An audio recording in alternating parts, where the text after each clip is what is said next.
All right, here we go. Now, let me move this control panel over a little bit.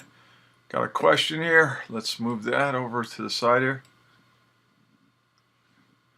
Can I please get a link for the games we did on Wednesday? I will. It should be on the recording I did for you. But remind me at the end of this, when class is over, I'll share that link with you. Okay? Now, let me go ahead. We've got the recording. We're recording. All right, here we go. Be sure to enter your siege weapon today, okay, guys? Photo or video by midnight tonight. We want you to enter that siege weapon video by midnight tonight. Upload it on Edmodo or send it to youngengineerstoday@gmail.com. All right? If you do that, that would be really great.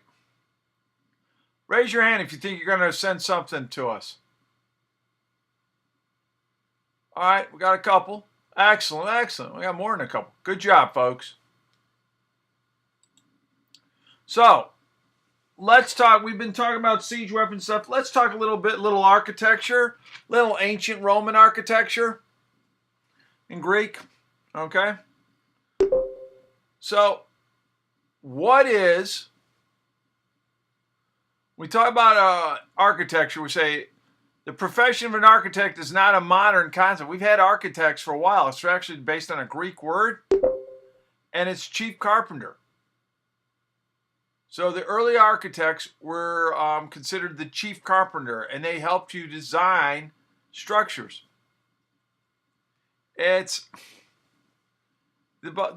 Architects supposed to be there to give you advice, both aesthetic and technical. But they're really more of they also give you, reassure you, give you good ideas. I lived on a farm, but my mom's side of the family were builders. I grew up around homes being built, and I own some rental properties and done a bunch of renovations. And I would say our architect has always saved me money. All right? An architect saves you money by helping you design and me not making stupid decisions, you know? So, I think they're invaluable. All right? And what's also cool about architect, and everybody thinks that it might be art and architect kind of thing, you know, art, but it's a really great combination of both art and science. You know, they have to be able to build things that technically will work, that we know are safe, people provide a roof for everyone, but also are aesthetically beautiful and strike our emotions. Go into a house that feels real cramped. Go into a house that feels big and lonely. Look at a Walmart building. Look at a old building that was built 150 years ago. You're going to get different impressions. All right? Now, we're going to go ahead and talk here in a second about a brief history and go through it. Is there any questions so far? Okay, so let's go ahead and continue then. Raise your hand if you have one or you want a question. There's some really neat things I'm going to show you by the end of this webinar. And we will, so here we go. We talked prehistoric. We're just using old Fred Flintstone just as kind of a nod to prehistoric. All right. You know, they were doing things like building megaliths and obelisks and thatched huts and earthen mounds. Okay? And to this day, we're not sure what Stonehenge really is. We have a bunch of ideas, but we don't know. And that was built 3,000 years, they think sometimes between 2,000 and 3,000 years before Christ.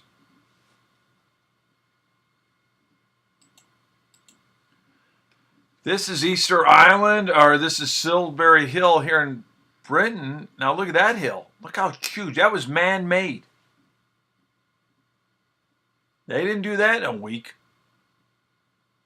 You know, especially if they didn't have simple machines. They had to build that mound. You know, what was on top of that mound? It might have been trees or wooden, and now through the years, the wood's decayed, but we don't know really what was happening there. And then you have Easter Island, where they were making these unbelievable monuments. Their society began to collapse. and they're just left there. You can go there. You can look down in where they were quarrying these things. You can see they're half finished, as if the guys, the quarry masters, were working on them, and then one day looked around at each other and said, "We're not working on this anymore," and stopped. So it's really incredible. All right, what's going on there? Now, we got a question.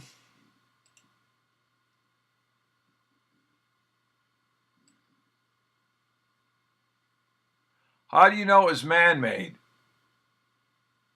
as opposed to what? This man-made structure here, that hill? Great question. Because what we do is you look for explanations of how it was carved. You can tell the dirt was moved. Geological formations are so old and the dirt sits there so long. You would do sampling of all the other structures around it, and you would see the layers of sediment. When you go into this hill and chop it up, you'd see the dirt had been mixed up. So that's how we know. You know, if there would be layers, we see that if you ever look at pictures of the Grand Canyon, you can see the different layers of rock, and it takes, incredible amounts of time, geological, and compared to us, we've been here just nothing in terms of geological time. But those dirt lays down in what they call different sediments and different layers. Those layers in that mound are all messed up. You can tell human beings dug it, moved the dirt. All right.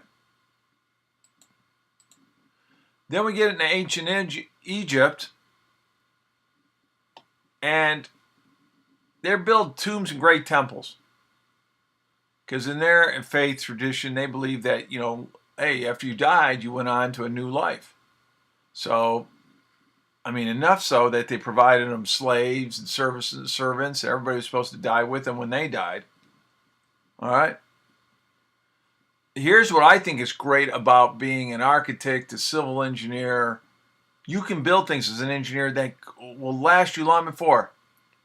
This guy right here, Imhotep, we know he built this pyramid. That was 2,600 years before Christ. If you said 2,600 years after Christ, we still have 500 years to go yet. That gives you a time frame of how long that has been there. And we know the person who made it. How cool is that?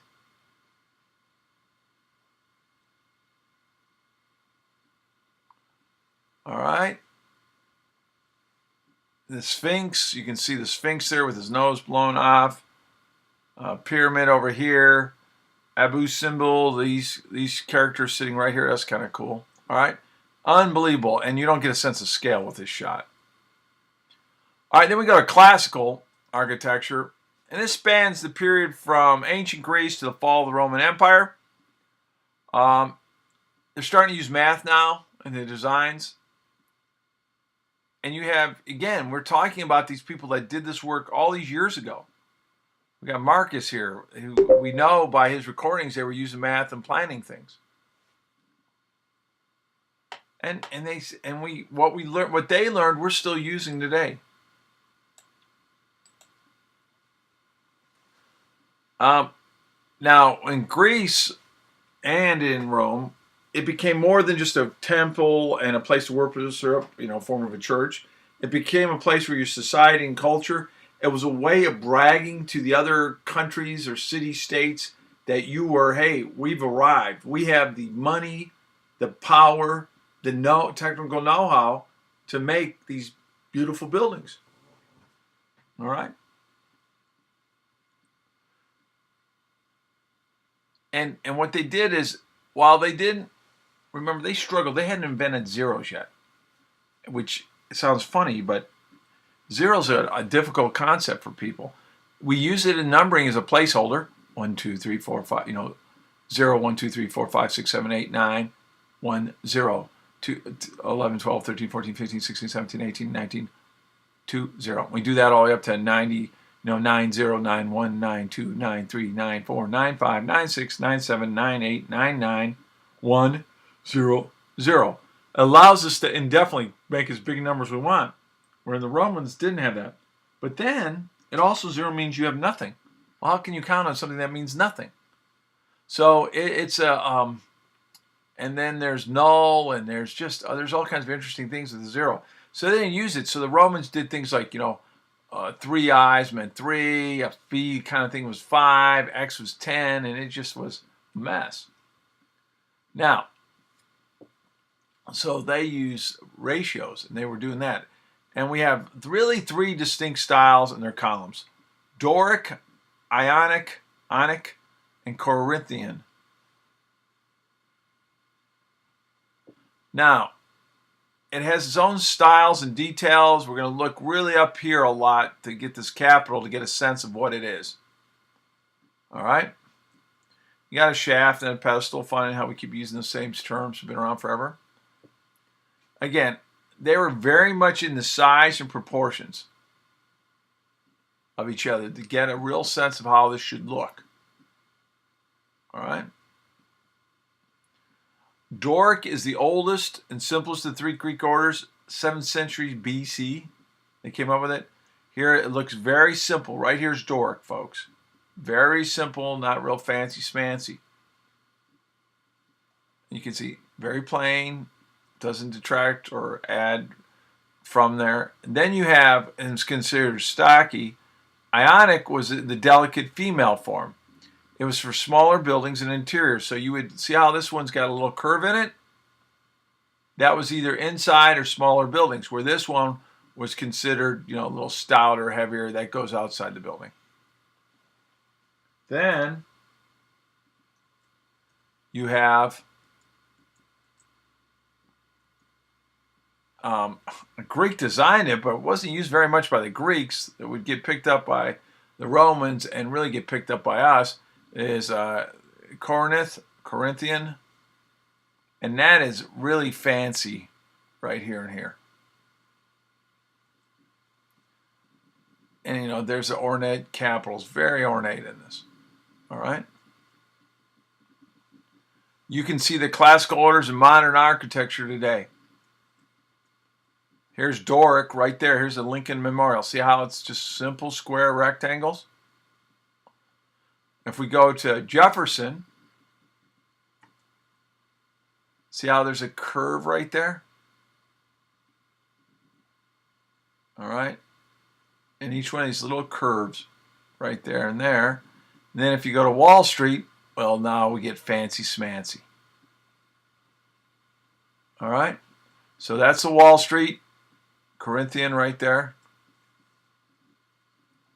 Then here's, all right, Ionic, remember, simple curve.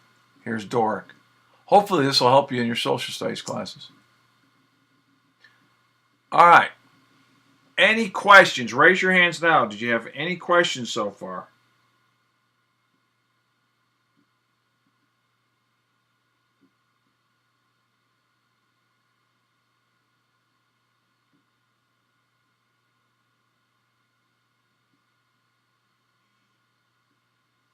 Okay. So, I don't see any questions. Well, wait a minute. Here we go. Sorry. No, I'm sorry. That was the same question we had before. All right. So let's talk about Parthenon, which is an amazing structure. Located in Athens on the hill known as the Acropolis, and which is really known as the High City. There it is. Until they blew it up in almost the late 1700s, it was in pretty good shape. This is how it would have looked in its heyday. Huge. Athena, goddess of wisdom and military victory. So, you're definitely sending that message to the other city-states and to the Romans that, hey, we are, we're not to be trifled with. If we can build this, we can take you down. Turks did. They were storing ammunition in here. Yeah, that's a great idea.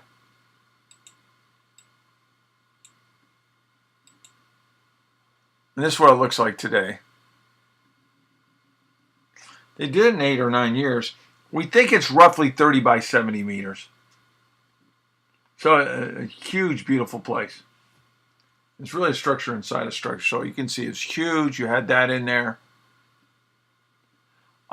It's really 2 back-to-back hallways. All right. I will just destroy that, so I'm not going to try to say that. Ospithodomus and Sela. And this is how housed the goddess. This was the one that was inside there. Here's your 2 hallways, back-to-back hallways. All right. And there's where she would have been, and then we made another one, bigger one right over here. All right. And this is all part of the main highway, I guess I would say. All right. So let's make sure we got that. So 3 is right here, excuse me. 2 was Sela. This is where the main, this, I admit, I almost mismarked this. 2 is where the goddess is. 3 is the inner sanctum. All right. So you had this, and then this is much bigger.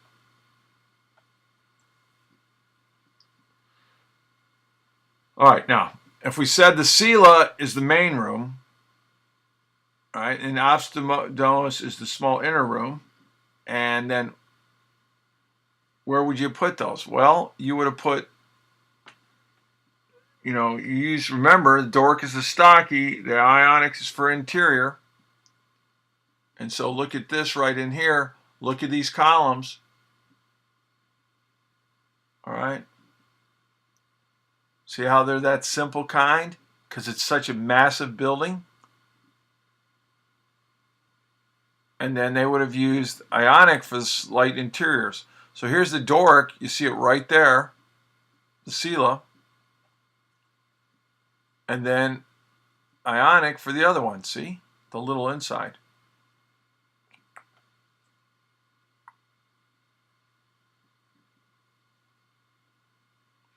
It's made out of limestone and marble. Prior to 15th century, Doric temple construction was made with wood. It was made with wood originally, but they replaced it. So they wanted a more all stone temple. Using slaves, they built it. And they built it. Here's the thing about using slaves and building this whole thing. We thought the Egyptians did the same thing with the pyramids. We're realizing now they probably were using farmers that would come. They'd work their fields at one part of the year, and then they would go over. They were tradesmen and craftsmen. This is not to say it wasn't really hard work. We look at the bodies of the people, the bones we've dug up that died there. A lot of times, you know, they died right where they were working, so they didn't bother. They just buried them in a grave right nearby. And if we look at their bones, we can see where the muscles, your muscles will attack. If you work out, use your muscles a lot, they tie into your bones really hard. The tendons really grasp into your bones. And that indicates that you've done a lot of hard work. And a lot of them had bad backs too. So you can imagine once their back, where they did something and hurt their back, they were out of luck. All right, so you have lintel, that's the top part right here, and you got a post. What I find amazing is there's no mortar. They're all leaning on top of each other. And, you know, again, and here's Doric right there. It was all under compression. Compression's that push and pull. They're using stone, so they're going to want to be undergoing compression. The Parthenon used 20,000 tons of marble. That's a lot of marble. And they use simple machines, which we learned about, pulleys, levers, and inclined planes to move it.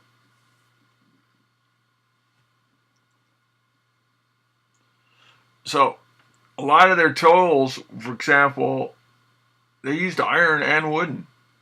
Now, if they ever got their iron, add a little carbon to the iron, they get steel. They never did that. But they had iron tools.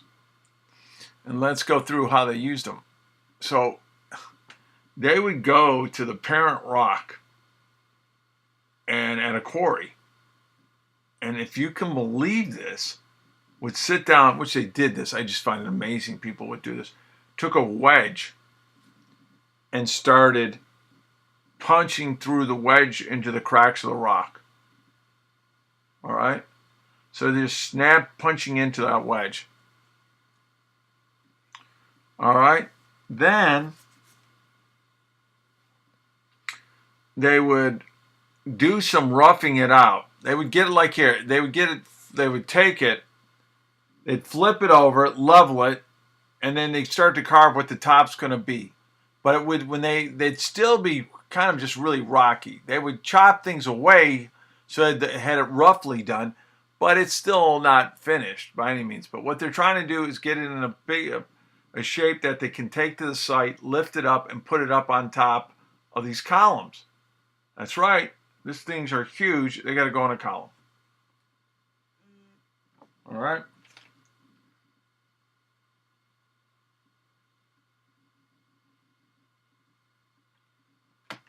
All right. All right. Roughly 2 months since the work began on the block, the half-carved columns was ready to leave the quarry. It weighs over 26,000 pounds. Okay. It's 13 tons. That's a school bus worth of kids totally filled up. All right.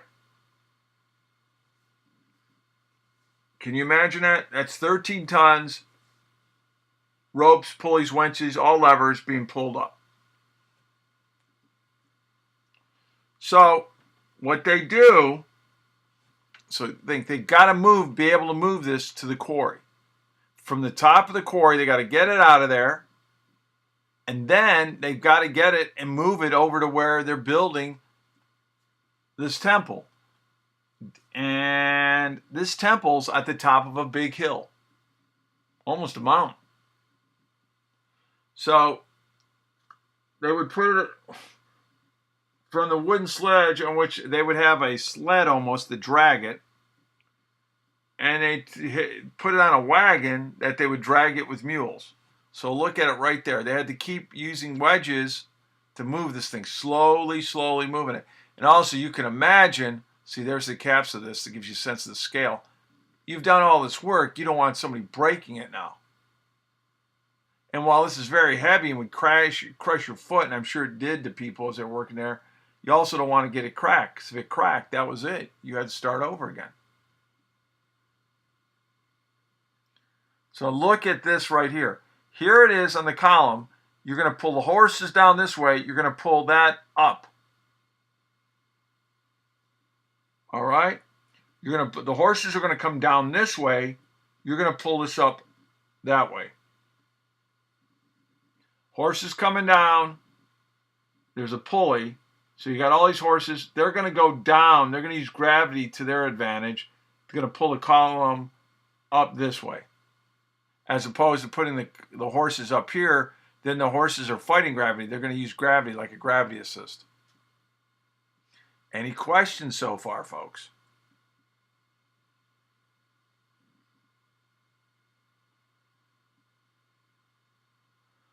All right. Now listen to this. They're going to get built and they're partially finished and they're going on top of the columns, but they're going to sit there for 40 years before they're finished. So there were people that moved the columns there, never even seen the tops of the columns finished. They were just sitting up on top. Well, because they expanded the job, what they were going to build, and they also got attacked by the Persians at one point. So 50 years later, the Parthenon, they start really crunching it down. So it's sitting there, but once they started really working on it, it took them 8 years, which is amazing. And of course, they started working on it. They decided to make it bigger and better. They also had this problem. There's an optical illusion when you start to make things perfectly straight that makes you start to think that things aren't straight when indeed they are.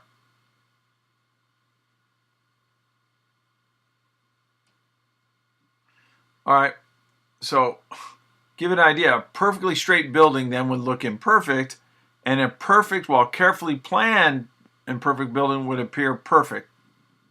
Seems a little bit weird. All right. and they would use convex lines in the horizontal and vertical lines in that inch towards each other to get this to look better. I'll try to show you with these drawings. All right. See how these vertical lines, these lines all right here, make these kind of look like they're not straight.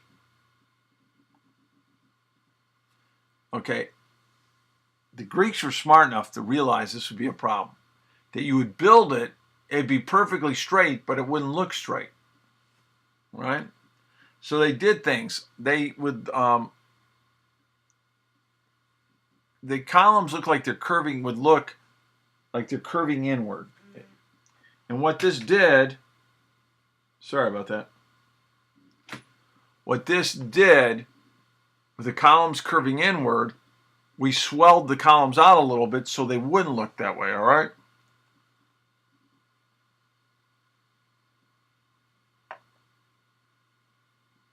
You absolutely have to build this perfectly fine to get this to work, by the way. It's mind-boggling.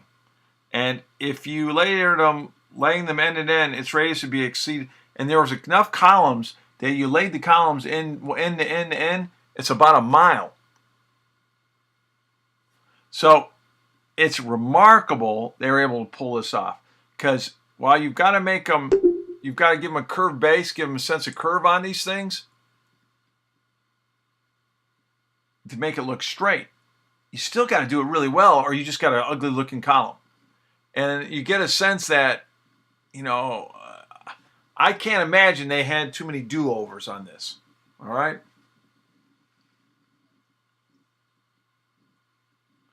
So, and this doesn't quite give you,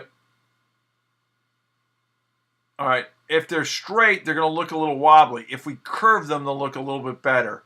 I'm going to try to come back with a better picture. Maybe when we do Sketchup and stuff, we can pull some things up.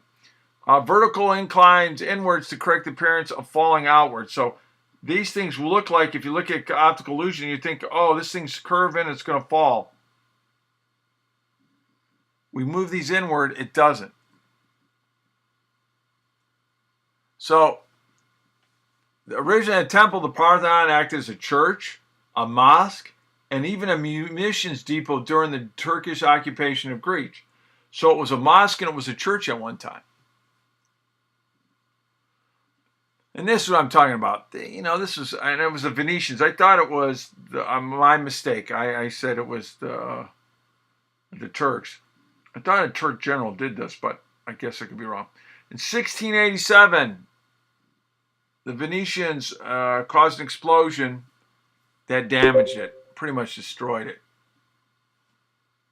which is really a shame. It would have looked like this. Would have had some color, would have been huge. You would have had, you know, huge statues inside. There's a person. That gives you a sense of the scale of this. There's somebody who's got one in Minecraft.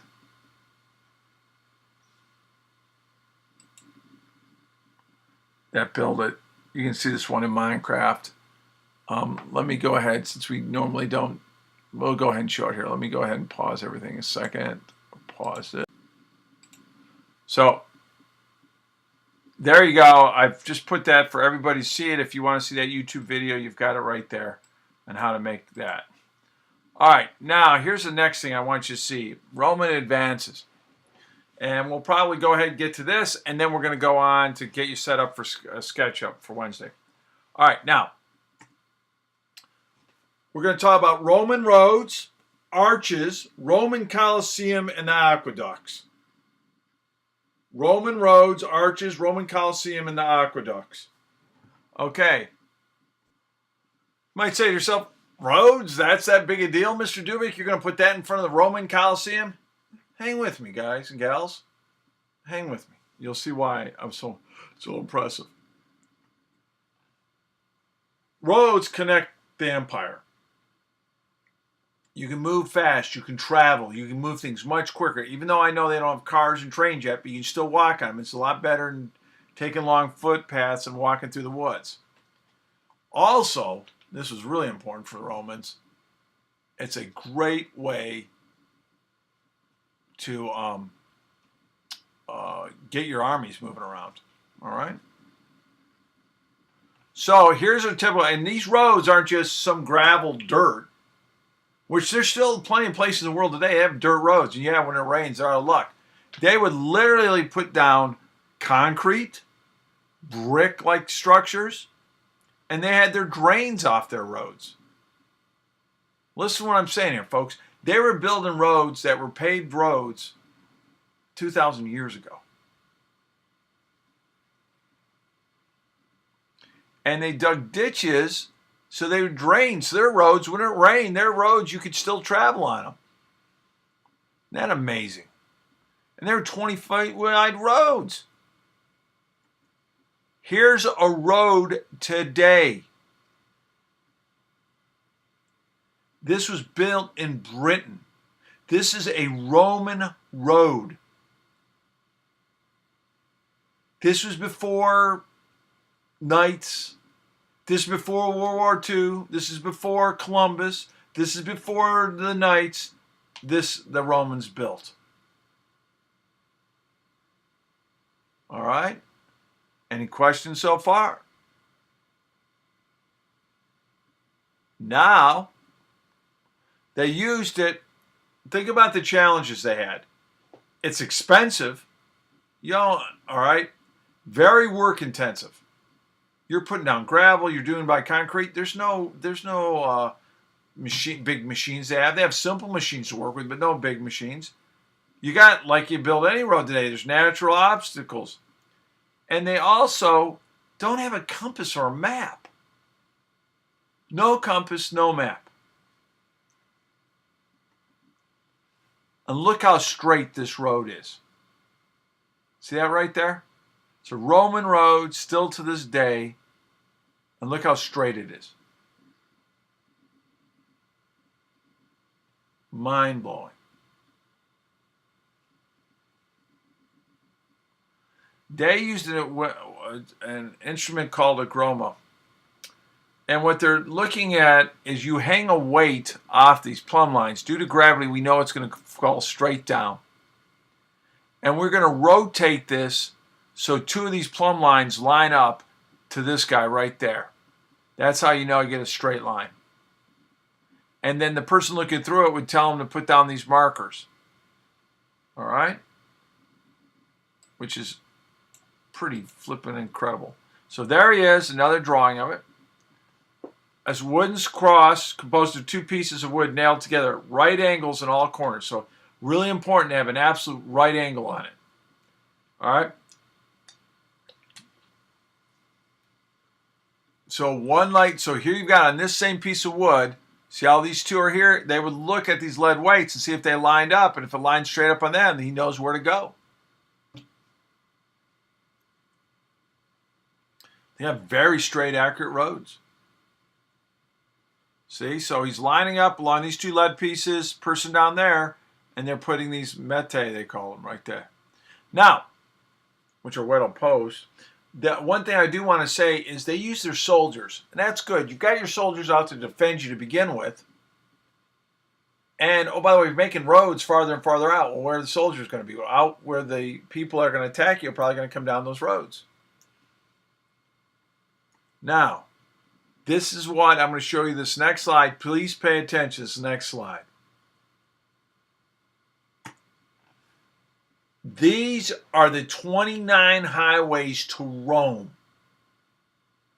40,000 kilometers of roads. That's 24,000 miles of roads the Romans built in the ancient world. They're in Great Britain. They're in France. Here's the thing. I find is Rome is right here. They only had two main roads going there. Everybody had to come down those two main roads. But look how far it went. They're over in Alexandria. They're over, so they're over in part of Africa. Look at this. They're in Western Europe. They're in Eastern Europe, all the way across. 24,000 miles of roads. That is impressive by anybody's standards. 20. Do you understand when we slipped in the dark ages what we lost, where we might be today? Think about it. They're designing roads back then. They're making great concrete. They're doing all this stuff. You know, we really wasted 500 or 600 years easily. So they had all these roads. There's a saying back that says all roads lead to Rome. It's because guess what? All these roads were getting built by the Romans, and they had them everywhere. So that would be, if I were a student doing a social studies project, that's one of the things I would want to talk about, because these roads are amazing. And maybe build that 90 mechanical, maybe build this to show them how they would have made it.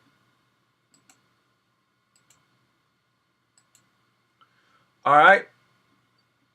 And now, let's talk about arches, because they're using stone.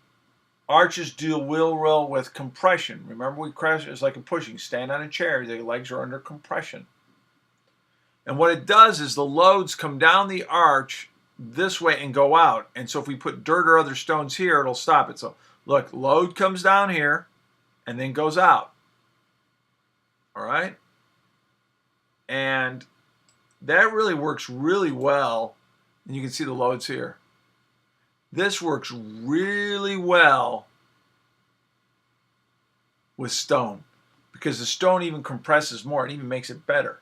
So what you do is to build abutments on the side of this, and the abutment could be the side of the mountain, and it would never kick out. There's arch bridges and arch aqueducts that still exist that were built 3,000 years ago. When they did it, it was to last. They didn't have to do it a second time. All right? And you see arches in lots of things. The Roman multiple arches, these multiple arches give everything its strength, including the Coliseum. Look at this thing. Look at all the arches in there. 615 foot, 515 foot long. It wasn't a perfect circle, but it's circular.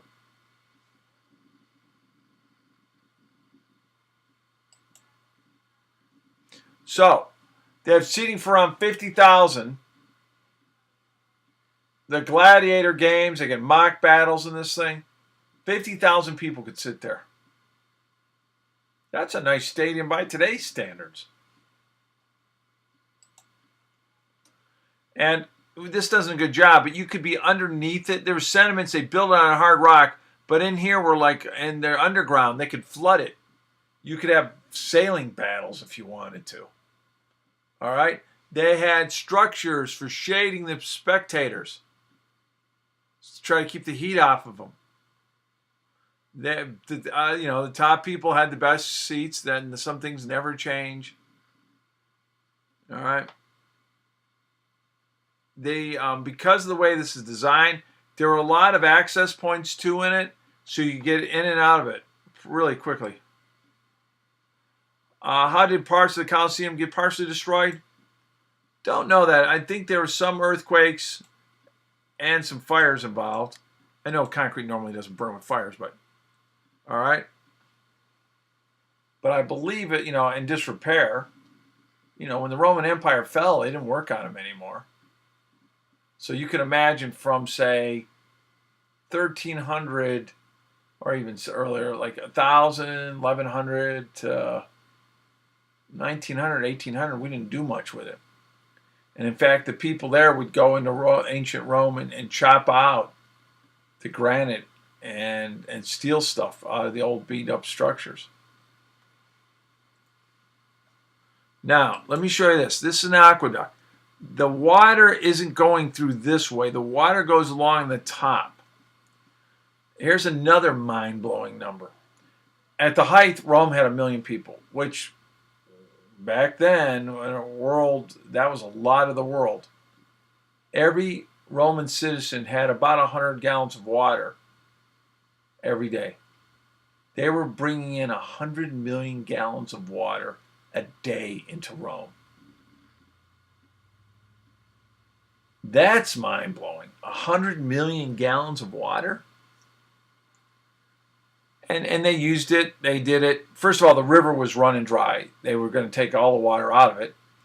And, the private folks had their own, basically, indoor plumbing before anybody else had it. And then you had public pools, and you had public toilets. So the Romans had indoor plumbing.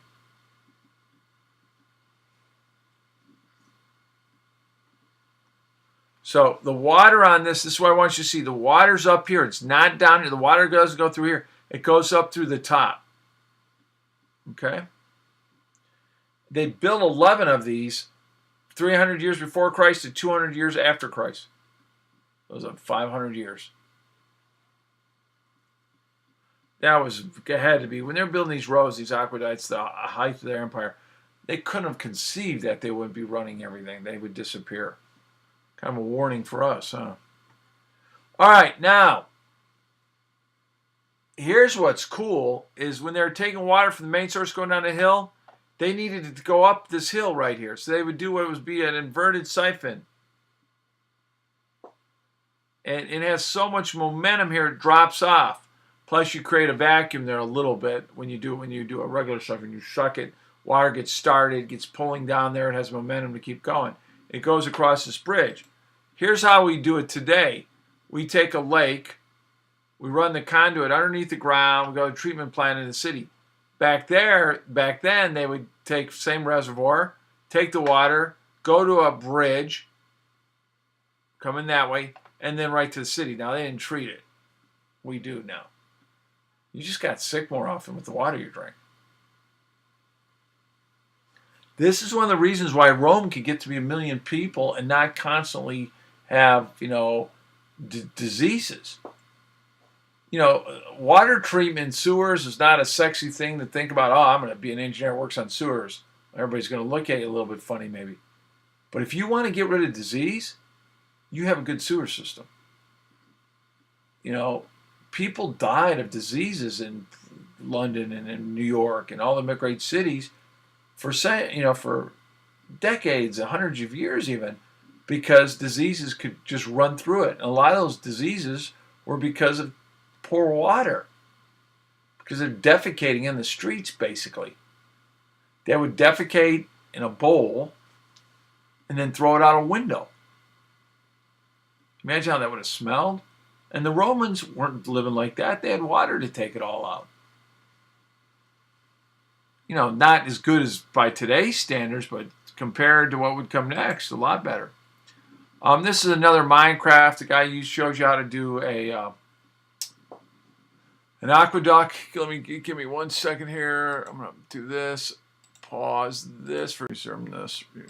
So I wanted you to get that, again, that Aqueduct Minecraft. I just shared it with you. You can go on there. It's pretty impressive. What we're going to do next is I want to go ahead and install, while we're here, Sketchup. All right? So while this is going on, let's go ahead and try installing Sketchup on there. Okay?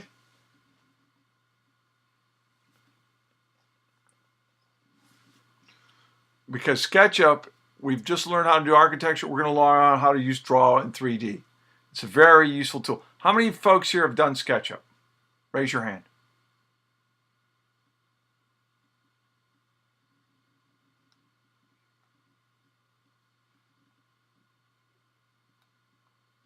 All right, excellent. Excellent. Why don't they restore the Parthenon? Money, and I think they're afraid that you would have to do things by today's standards. The real sense of worry that it would look worse. Okay, let's show you how we're going to do SketchUp. So let me go ahead. I'm going to do a search here. I'm going to pause this again one more time. Okay, so what you do is type in SketchUp.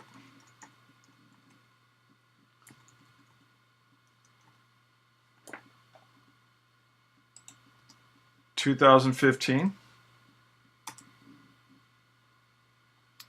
Don't get the Pro. So let's go to Home.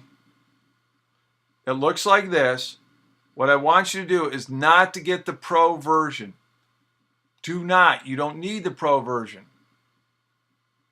You're going to do SketchUp Make. All right, so again, find SketchUp. It looks something like this. Go to Products and go to SketchUp Make.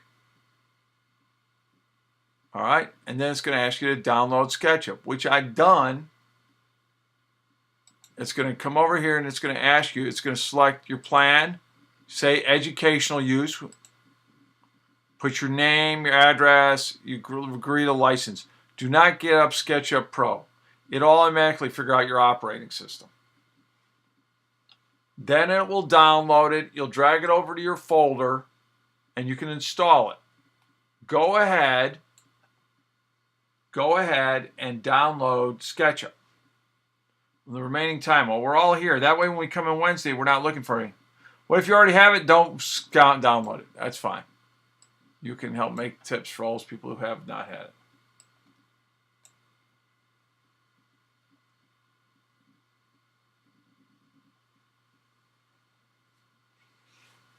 Once you've downloaded it and installed it, you can log off. All right, folks? I'll stay on in case there's a question about it.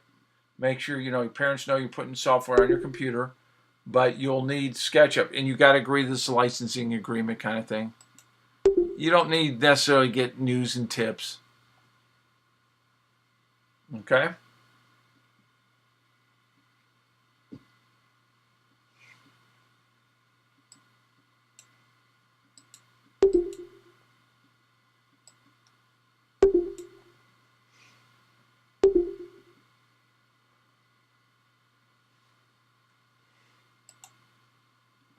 Bye-bye. Jason, bye. All right, you want to know that program that we did from the last one. Give me a second.